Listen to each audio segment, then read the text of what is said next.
Hey everyone, welcome to the Intro to Tech Equity webinar. We're gonna wait until 12:03 or 12:05 to let the room fill up, so just sit tight and we'll get started soon. Thank you.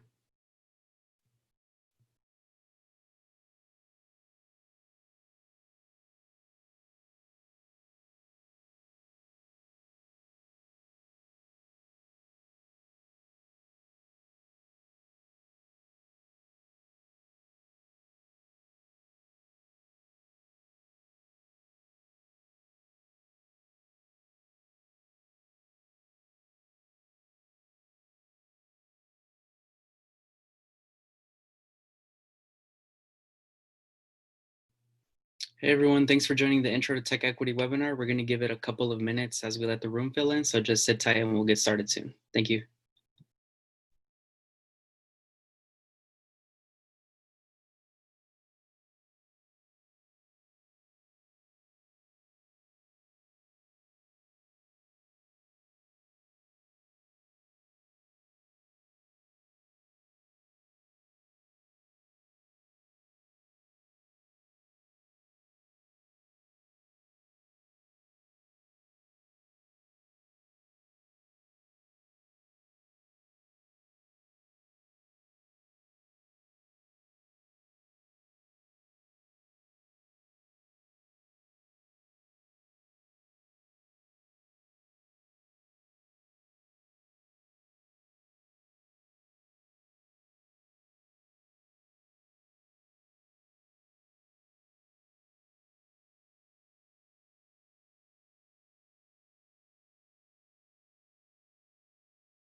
Okay, it looks like everyone is in. We're gonna go ahead and get started. Welcome everyone. Thank you for joining our introduction to Tech Equity.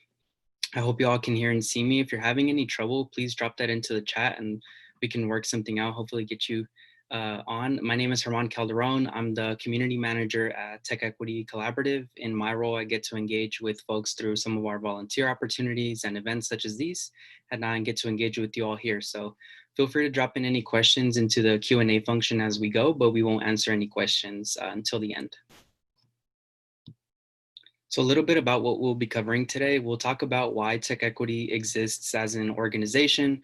We'll talk about how we got started, the key issues we've identified to help us understand the problems that need to be solved. And we'll talk about how we can take action to address our region's most pressing economic issues. But before moving on with the conversation about tech equity, I wanted to acknowledge that we're hosting this webinar during very tough times and particularly tough for Black people.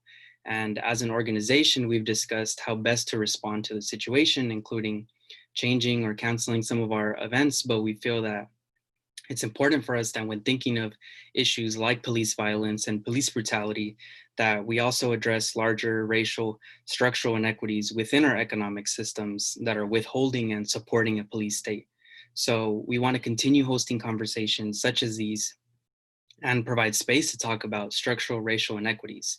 So I encourage you all to support organizations that are on the ground organizing just as much as organizations that are responding to racial inequities within our economy. And as an organization, we've released a statement which you can find on our website, and we've included ways in which you can step up and organizations that you can support if you're able to.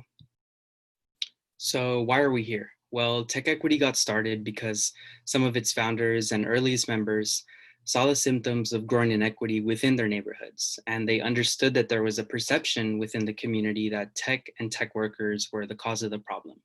They noticed things such as rising rents, displacement, increases in traffic, and an increase in people experiencing homelessness. And as they talked to others, they realized that they weren't alone in their concerns and that they, as tech workers, were uniquely positioned to help contribute to some solutions to address these issues. Especially now in the face of the pandemic, we're seeing that the affordability crisis gets so much worse, with an increased burden placed on lower income people and communities of color. Many of our neighbors are uncertain as to how they'll continue to manage what was already an untenable situation. At the same time, tech workers have been relatively unscathed. So the COVID-19 crisis has the potential to even further exacerbate some of the inequality that we've already been experiencing.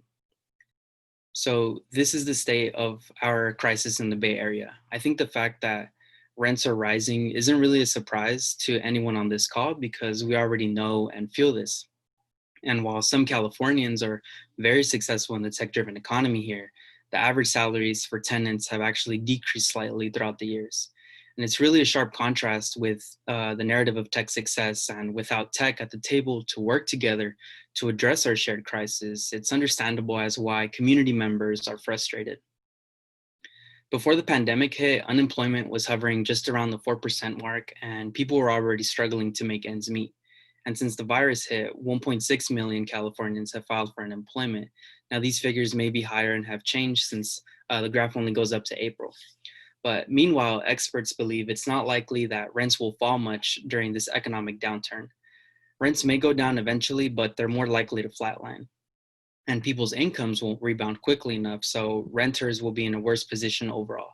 So as instability and uncertainty continues, we'll see more of our neighbors being pushed into homelessness or worse. Communities are frustrated, as I mentioned, and considering the graph we just looked at, it really comes to no surprise. Growing up in the Bay Area for my whole life, I've been able to see both sides of the coin. I have friends and family who are worried about the changes they're seeing in their communities and what that means for them, but also friends and family who have pursued jobs within the tech industry and have found lots of success. However, we're seeing that when tech shoulders the blame for our region's issues, it's starting to create an us versus them dynamic that's further dividing our communities. And we know that tech workers care and that they want to help and that they don't want to contribute to this deepening divide within our region. While we're all unsure as to how long we'll be managing this new normal caused by the pandemic, it's important to note that many in the tech sector remain relatively unscathed. More than most other sectors, tech has been able to make the transition to working from home with little to no disruption. And now more than ever, tech workers and tech companies have an opportunity to support more equitable solutions in our communities. We have an opportunity to use our unique positions of privilege to support our neighbors, but it can be hard to know how to best engage in a time of such uncertainty. Because of our affordability crisis, which is now compounded by the virus, we're at risk of losing so many critical components in our communities that really make the Bay Area a hub of diversity and innovation. And over the last few decades, housing costs have skyrocketed due in part to limited supply. So the housing crisis was already incredibly challenging for many families prior to the pandemic. And now, as thousands are filing for unemployment weekly, already unaffordable rents are impossible to meet. And as a result, we've seen longtime residents being forced out, and we've seen how difficult it is for lower and middle income people to be able to live near their jobs. While some workers are finding success, many others are struggling to make ends meet. Families were already challenged by the status quo and are finding themselves unable to weather this new crisis. But we don't think that it has to be this way. At TechEquity Collaborative, we're as optimistic as ever about the tech industry's potential to drive broad-based growth that's accessible to everyone, but it's clear that it won't happen on its own. We can make it out of this crisis stronger together than we were before, but only if we invest in the people and the institutions that are serving our communities. We have to show up, and we have to do so in partnership with those in the community that are feeling the most pain if we're ever to dismantle this notion that tech is the enemy. We believe that a more engaged tech sector is a more ethical tech sector, that connecting tech workers and companies to the issues where they live in will result in more ethical decisions at work and more engagement within our communities. So we know we can do this, and the first step is to show up. And you all have done a great first step by signing on to this webinar today and joining in on the conversation. Our goal is to change the conditions in which the tech sector is growing. We believe effective structural change will eliminate a culture and policies that have institutionalized inequity, leading to stronger and more resilient communities. We help tech workers approach these big problems and engage in this system change in three major ways.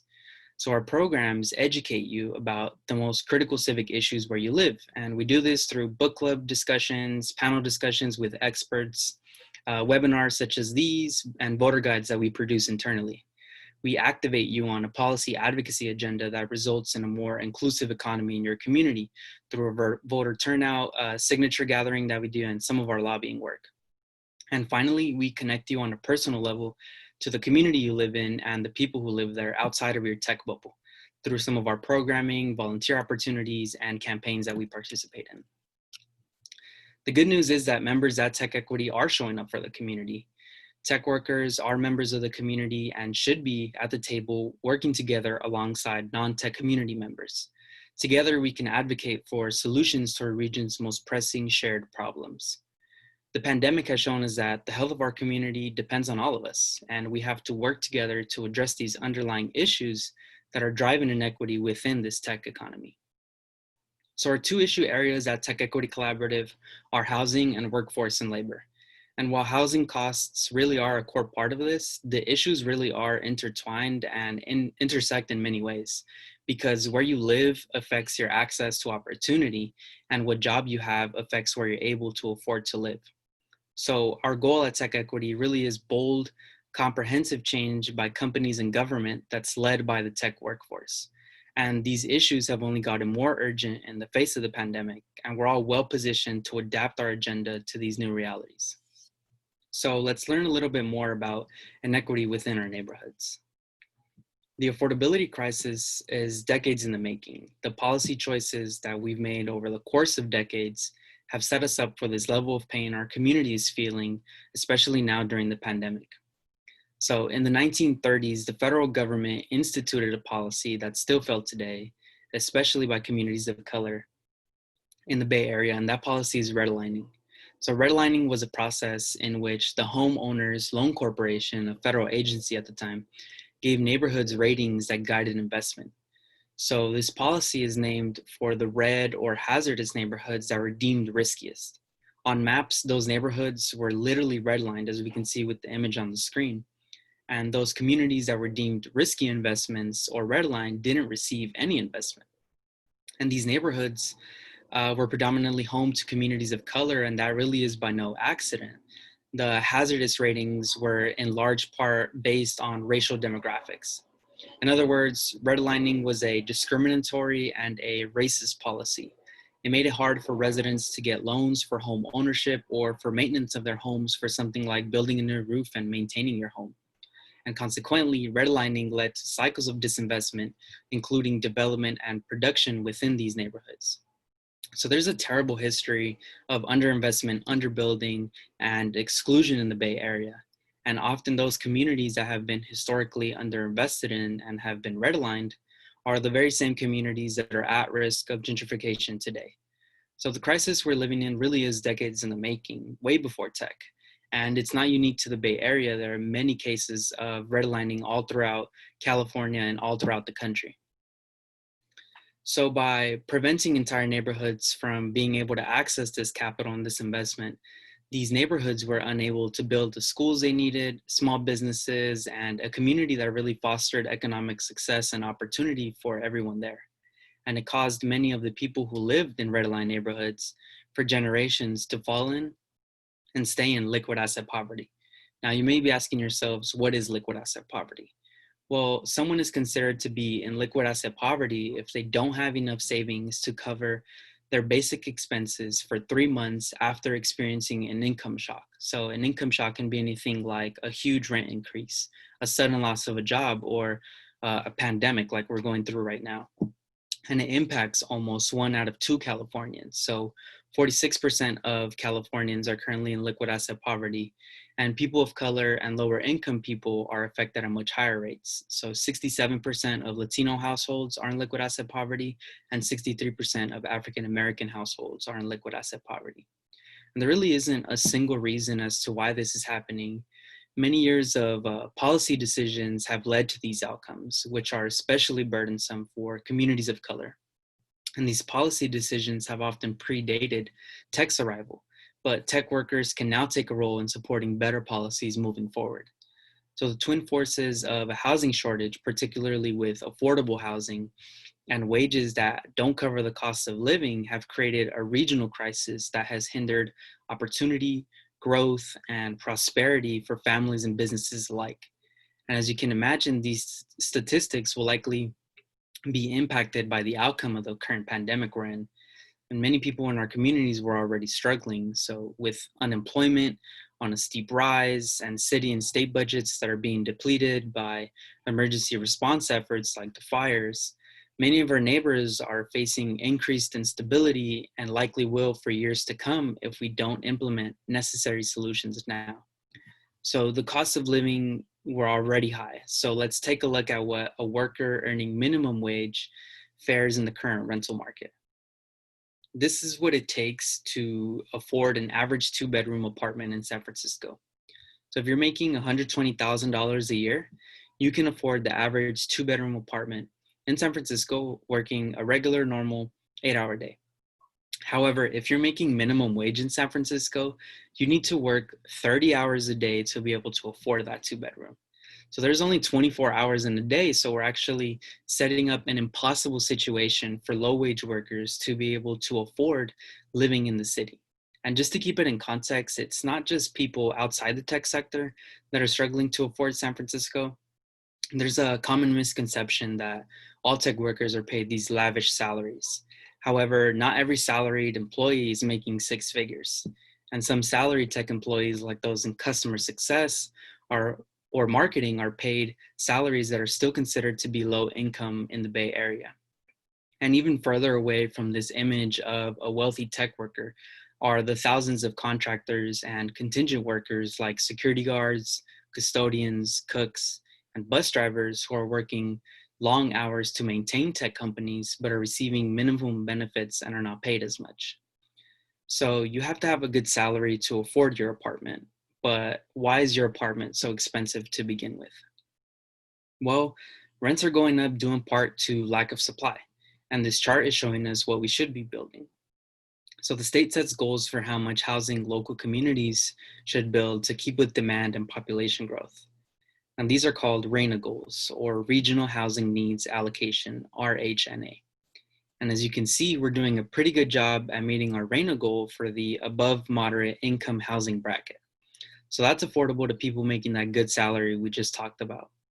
But we're not building anywhere close enough for lower and moderate income people. And as housing costs have skyrocketed with production of affordable housing not being matched, working class residents and communities of color have been driven out of our urban core and pushed into the outer edges of our region, further away from job centers and further away from supportive services they may need. And some residents have been displaced from the region altogether.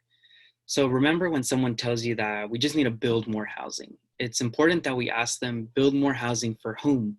Again, we're not building enough housing at lower levels of affordability. And because we're not building enough housing that's affordable for lower and middle income people, they're leaving our communities while folks with higher incomes are coming in and staying in. So for every high income person coming into the Bay Area, a low income person is being pushed out at about a 1-to-1 ratio. So displacement really is driven by policy choices. And we may see this ratio of displacement continue to rise as the pandemic continues to progress. The folks who were the most rent burdened are in lower wage jobs, and lower wage jobs are getting hit the hardest by this current pandemic. And we can't build our way out to solve our problems, but it is true that we don't have enough homes for people. So as you can see, the affordability crisis we're living out today is a result of bad policy choices. The good news is that we can make a different set of choices moving forward. So at TechEquity Collaborative, we envision a world where a growing tech-driven economy creates opportunity for everyone, and where tech sector employees and companies are engaged and active participants in making our communities better places to live. So we've identified structural changes that need to happen in order to achieve this vision, but we won't be able to achieve this without the necessary policy changes.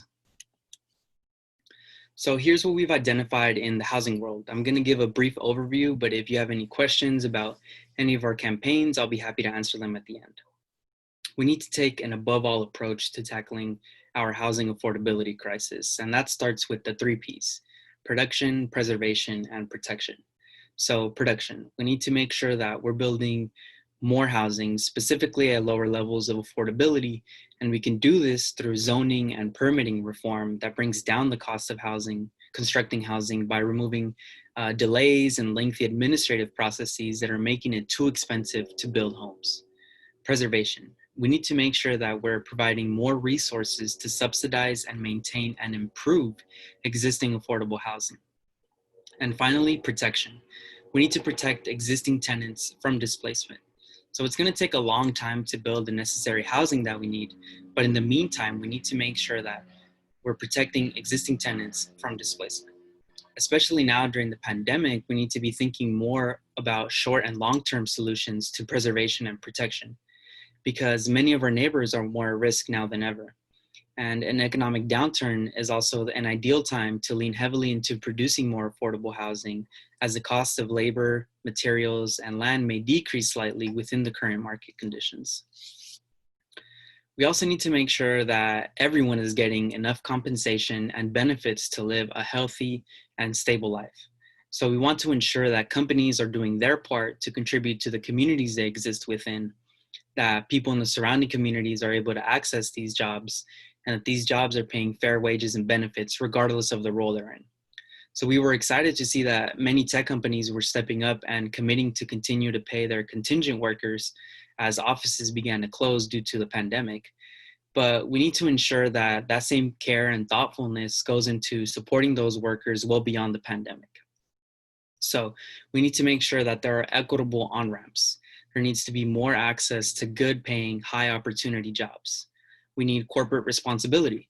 So companies need to be conscious of their impact in their communities and need to work with community leaders and organizations to ensure that economic success benefits their neighbors as well. And finally, we need to make sure that all jobs are good jobs, that contingent workers and contract workers are treated fairly. Once again, there are tons of ways in which you can get involved. We have a monthly event series, which you can sign up on our events page and go deeper on some of the issues that we talked about today. We have a ballot series going on right now. So next week, we're going to be talking about workers' rights on the ballot. That's on Wednesday, September 23rd. It'll be another webinar just like this. We're also hosting house parties with our Director of Advocacy, Megan Abel. So that's just a way for you to gather around with your friends, invite them on a call, and talk about the ballot, because it can get confusing at times. And we'll have Megan there who can help talk about and explain each measure with you and your friend group. If you're interested in advocacy, you can volunteer and support on one of our campaigns, like phone banking for Yes on Proposition 15, which I'll be talking about shortly. And finally, you can engage with us through engaging with your community. So we connect tech workers with non-tech community members through some of our volunteer opportunities, as I said.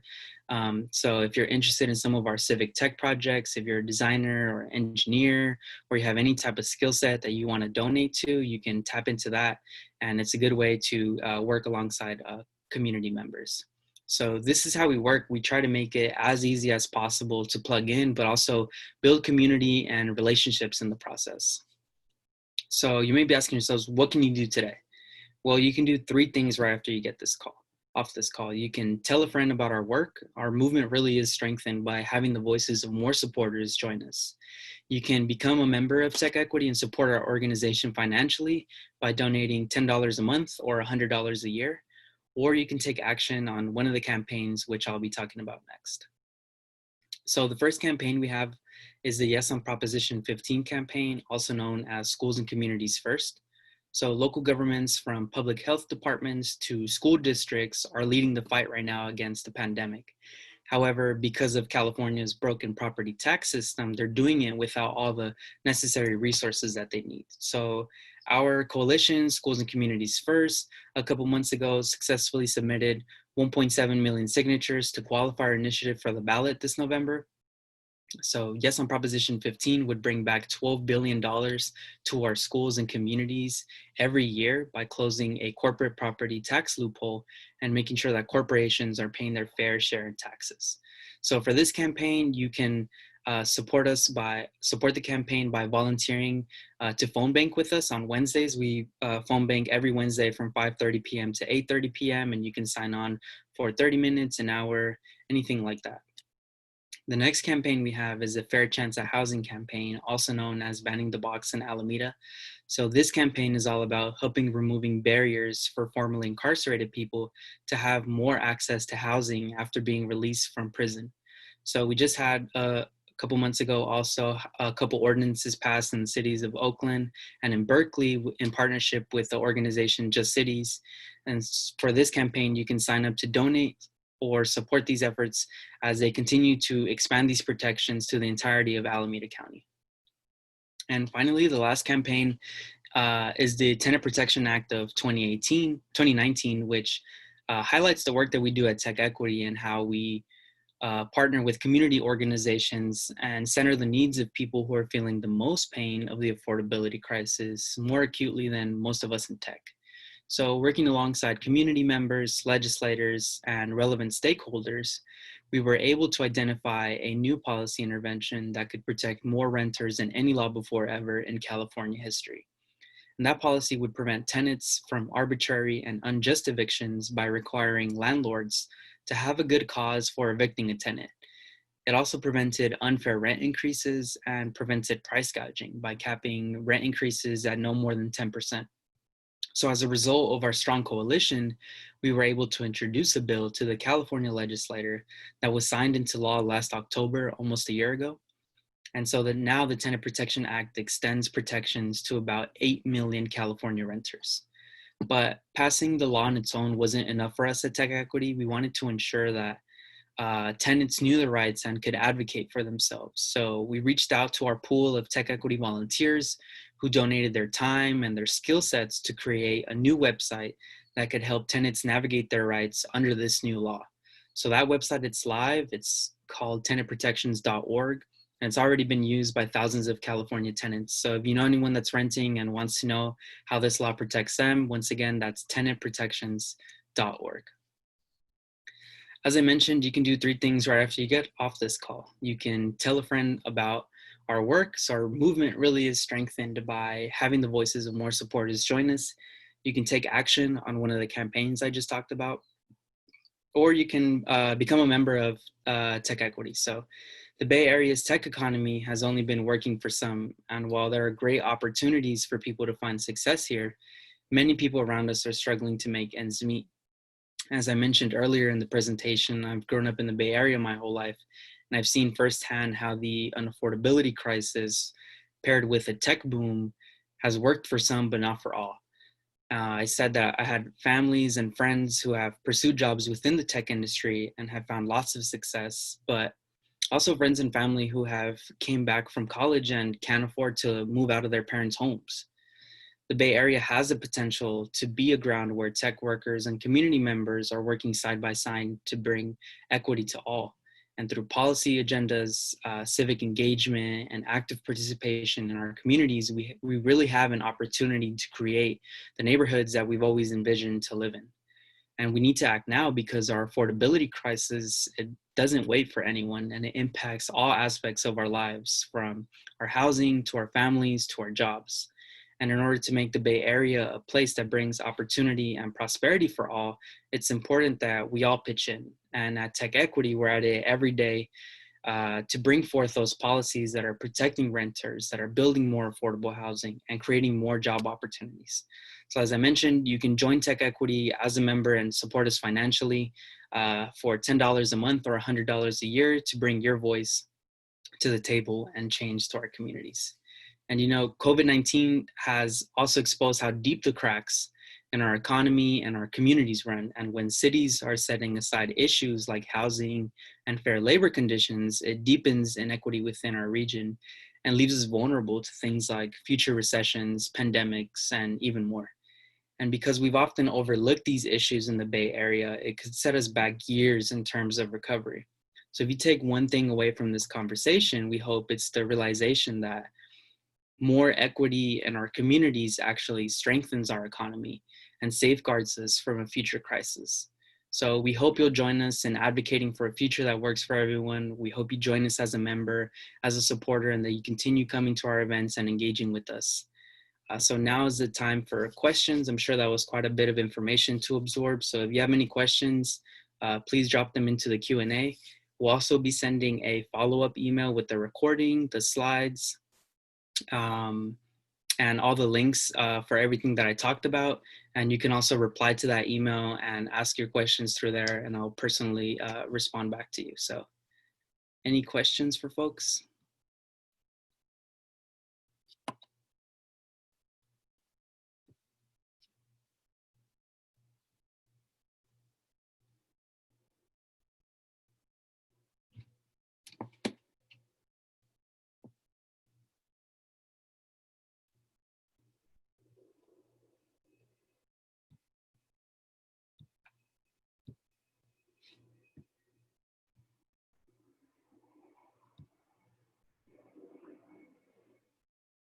Okay, great. I'm not seeing any questions, so we can finish up a little earlier. But like I said, keep an eye out for that follow-up email I'll be sending.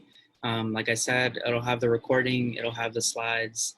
And if you have any questions, please let me know. So just thank you everyone for your time. We hope you feel inspired to join a growing movement, and we hope to see you again at one of our future events. As I said, as a member, or just engaging with us in the community. So I want to thank you all for joining today and hope to see you soon. Thank you.